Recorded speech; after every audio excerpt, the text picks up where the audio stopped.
we've just been running through London. We've seen the bronze dragon and stuff like that. So we'd go to. He said it was on top of a mountain. Right? Yes. Okay. It's a large rocky mountain thing. Okay, so we're standing on the mountain. Yes. Can you describe our immediate surroundings? It's kind of quite flat on top. It's quite kind of flat and rocky and jagged. It's not kind of like towards a peak like a huge mountain is. It's been sort of chopped off at the top and it's kind of this plateau about the size of a football field. What sort of colour is the? It's very kind of dark. It's like an Edinburgh Castle rock. It's kind of dark black granite. Okay, I see. Volcanic. Okay, so what's the dragon's kind of emotion? Sort of it's very kind angry, or is it sort of proudful, confident, content? Seems like it's got its life together. You know, it's sorted. Okay. Is it asleep? No, it's awake. It's just kind of observing its domain. Okay. Across the city I was just running through. Okay, cool. What does it sort of sound like? It's not making much sound. It's kind of making this kind of sort of snarty sound with its nose. Okay, all right. How big is it compared to us? It's very large. It's like I'd say about sort of 50 feet tall, standing upright. Oh right, wow. Okay. It's pretty big, you know. Standing on its hind legs, or just It's currently standing on all four legs. It's a four-legged dragon at the point. As opposed to a wyvern, which is a two-legged dragon. I was thought it was pronounced wyvern. Wyvern. Oh, that's ugly. I don't like it. I'm going to continue pronouncing it wyvern. Okay. Also about the aesthetics. Right. Okay, that's fine. Okay, so someone approaches. He's going to come off the alleyway and stuff. So I'm going to say the dragon can't see us. Okay. So who's approaching? Who's approaching? It's a fella. He's dressed like Sherlock Holmes. He's kind of got a deer stalker and an old kind of big grey coat, Victorian style cane. You got the occasional hair. Yes. Yes, he's got a moustache. I see. Okay, cool. So he's going to go up and he's going to say something to the dragon. Okay. He's going to go up to the dragon. He's going to say, "I'm presenting you with the summons to court." Okay. Because the dragon's been charged with criminal damage. Oh right. Okay. So how many counts of criminal damage? 16. Right. Okay. It's quite a lot of counts for criminal damage. It fell on a house. So a series of houses, actually. Yeah, how's the dragon reacting to this? It's kind of offended because, I mean, it doesn't think it's covered by human law. Yeah. It's a dragon. I mean, who can take a dragon to court? You know, it's surprised and a bit offended, but interested, intrigued by this process of human law, which it doesn't follow because it's a dragon. Okay, alright. What happens next? The gentleman leaves again very officially, and the dragon sort of looks at this very small for it piece of paper in its claws, trying to read it. Dragons aren't very good readers, so it takes a while. It's in legalese, so the dragon's quite confused by it all. And then I suppose the dragon would have to go and try and find itself a lawyer, because it doesn't really understand what's being said here. You know, it's not a complicated mind. Dragon's mind is a lizard, after all. Okay. You know. I mean, smart as a human, it can read, but they're not lawyers. Okay, cool. Okay, you are now you were invisible before. You have some sort of cape. Okay. And lots of visible abilities and stuff like that. So, what do you do at this stage? I have a look around to see what the dragon has in this rocky outcropping and see if this is his home or if it's just somewhere he likes to be. Just gonna have a look around, try and avoid stepping on the dragon's tail, anything. Okay, so let's walk him up. Can we see anything interesting? Well, there's some jewelry scattered around. It's a reading board, it looks like a big crevasse in the ground over there. So this is a reasonably wealthy dragon. Yes. I think it's a hoard somewhere. I think it's dragged some of the jewelry out. It's where dragons eat jewelry. That's why they hoard it. They require a bit of heavy metals in their bloodstream to create the fire. So it's had a wee snack of a few 1,000 carats of gold and diamonds and things, and now it's just kind of, it was sitting quite contentedly after its meal until it was obviously given this little size. Okay. Of course, it's just a civil court, it's not a criminal court. So it's there's no. At worst, the dragon would have to pay a quite large fine, and it would probably go to prison.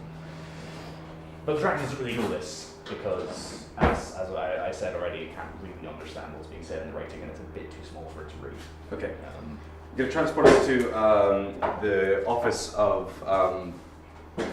It's going to be a law firm specializing in that of inhuman creatures and stuff Yes, like that. yeah. Magic creatures, because I mean there is going to be a niche for it. Yeah. So what does the office look like? It looks like a sort of a smallish office space. There's some desks in the back room, a few rooms off to the side, and a reception. Sitting in the reception, there's a sort of a small goblin, and a centaur is trying to kind of clumsily move its way through. Unfortunately, the office isn't actually very accessible. Okay. So the centaur's struggling a bit. It's a horse, you know. It's not. Well, actually, don't call them horses. They consider that racist. So, Right. Okay. And yeah, the dragon can't obviously get inside, but they've had a specially created like window that they can open and confer with the dragon through the window. Okay, all right. At the shop front. So, can you either sit on the ground or pull up a chair and things? So this is going to be your secretarial desk and things, okay? So, what's your job in this office? My job in this office is to book appointments and write down summaries of the legal problems that our clients have and inform the regular lawyer staff in the back rooms when others are there and take phone calls, that kind of thing. Mm-hmm. And yes, so it's a fairly simple receptionist job. Okay, fair enough. So is the dragon going to come in? Well, no, it can't come in. It's too large. So it has to kind of sit in the street and unfortunately block some traffic, which might lead to further charges, unfortunately. But right now it's within the street, and there's a giant kind of window that can be pulled down specifically for speaking to dragons because they're about that size. Okay, so this is your desk. This is the dragon window. It's up in the That's middle. the Its dragon head window. is like just right here. Yeah. You know. So how does it sort of look? Is it quite upset, or is it It's kind of confused. It's sort of cocking its head to the side. I mean, lizards don't have the most expressive faces, so Yeah. it's kind of hard to tell. They're very good at playing poker, but it's kind of like, what's this? Kind of handing it to me. It's like, Okay, right. So what's written on the thing? it says, "Dear Mr. Simmons, Mm-hmm. we hereby inform you of a summons to court for 16 counts of criminal damage, etc., all sorts of legalese, and the dragon's asking, what does this mean? You know, so can you help me with this? And I can say, well, yes, of course, we're specialised in helping cases such as yours, Mr. Simmons, and we can set up an appointment for you this afternoon. Okay, sure. What exactly are the counts of criminal damage? They are destruction of a house, Mhm. destruction of a car, destruction of a shop window, destruction of I think 8 bikes, Okay. bicycles, and the destruction of several traffic lights as well, Okay. and lamppost. Okay, alright, so we're going to be in the meeting with the dragon and stuff like that, so let's say, do you want to ask the dragon like, what sort of happened, what was the incident? What was the incident in question? Okay, so at this stage, what I wanted to do is, so you can speak for the voice of the lawyer and stuff Right. yourself and things, and you don't have to exactly tell me, like, word for word what the dragon says back and things, but kind of give you the gist of what Okay. it says in return to Is the dragon still here? Yes, maybe we should tilt the desk towards Yeah. the dragon's face. Well, as I understand it, Mr. Simmons, this is a summons to court to for you to hear the charges against you of criminal damage. Now, I'd like you to explain to me the situation which resulted in you being charged in these things. Okay, right. So what you're saying is that there actually wasn't you that caused these incidents. It was a similar-looking dragon, and this is a case of profiling. Okay. So the Okay. So- So out of character, you can give me the gist and stuff of what it sort of says back, but I just want to put stuff down. the dragon's saying that there's another similar dragon nearby. It looks like him, but they're not related. Don't ask. That's very rude. Okay. The dragon that looks like Mr. Simmons is a hellraiser, unfortunately, and likes to get very, very drunk. Now, of course, dragons, as we know, get drunk on orange juice. So it drained an entire orchard, basically, and Okay. it rampaged through the town before collapsing dishevelled heap on top of a small terraced house. And Mr. Simmons here is obviously very aggrieved that he's being charged with the offences of this other dragon who frankly brings shame to his community. So that's the gist of what Mr. Simmons here is saying to me. Okay. That's brilliant. Okay, so would you advise sort of going to what do you do now? Well, I can book an appointment with one of our lawyers. Or am I one of the lawyers? Oh, well, this is the appointment. Oh, this is the appointment. Okay. Well, in that case, we can spend some time together, Mr. Simmons, formulate a case to state in court that this is a case of mistaken identity. If you're able to supply the address and the name of this other hell-raising dragon, then that would be very helpful in both helping the police in their investigations and getting you off of this charge, of course. And what's the name of this other dragon? It's Hamish. Okay. Hamish Henderson. Right. Okay. I think now we should leave the lawyer's office. Do you think Simmons may go to see Hamish Henderson and maybe confront him? Well, yeah, he's going to go over to Hamish's mountain. Hamish Henderson, of course, named after the famous Scottish poet and translator. Hamish's father was into France. Yeah, but unfortunately he was a bit of a black sheep of the family. He decided not to be interested in going down the university route, and he's just spent most of his youth sort of getting drunk on OJ and destroying property. So yeah. Okay. So that's where we're going with that one. Okay, right. So he's going to fly off to Hamish's mountain. Okay, fair enough. So, just as a little bit of world building, there is a dragon university? Oh yeah, there is. It's very large. Yeah. Oh, I can imagine. It's mostly outdoors. Okay. Largely consists of flying lessons, how to, but a lot of accountancy, because if you've got that much gold, you need to figure it out. So, dragons are good head for numbers, but they're not very good when it comes to legal stuff. I see. Okay, so is Simmons going to take his lawyer with him? Yeah, the lawyer gets to ride on his back, which is a very great honour. Okay, that's great. So running on Simmons' back, can you describe the scene for me? It's just flying over the city, sort of towards another kind of rocky outcropping, similar to Mr. Simmons' one, but a bit more dishevelled, sort of cartons everywhere of Tropicana, and much less gold and diamonds. So just flying over there. So it comes through the distance. There's kind of some skyscrapers which are just below, and some people up in the sky pointing. Bloody dragons again. And so we end up at Hamish's mountain, which is a bit smaller than Mr. Simmons' but it is still quite an impressive one. And Hamish himself appears to be in his cave, sleeping it off. Okay. So,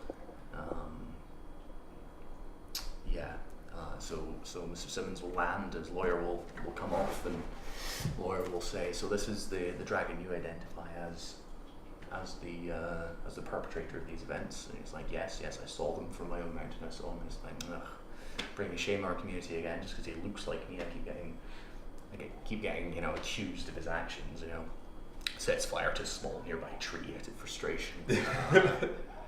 And then, so the lawyer takes a few photos, evidence the Tropicana cartons, some of the rubble that's been brought with the dragon from the event. It's like, I can send all this to the police, and they can make sure that this identifies the dragon as the real perpetrator. So the charges can be dropped. And Mr. Simmons thanks the lawyer and says, "Well, should we get back to your office?" And he's like, "Yes, I'll climb back on my back."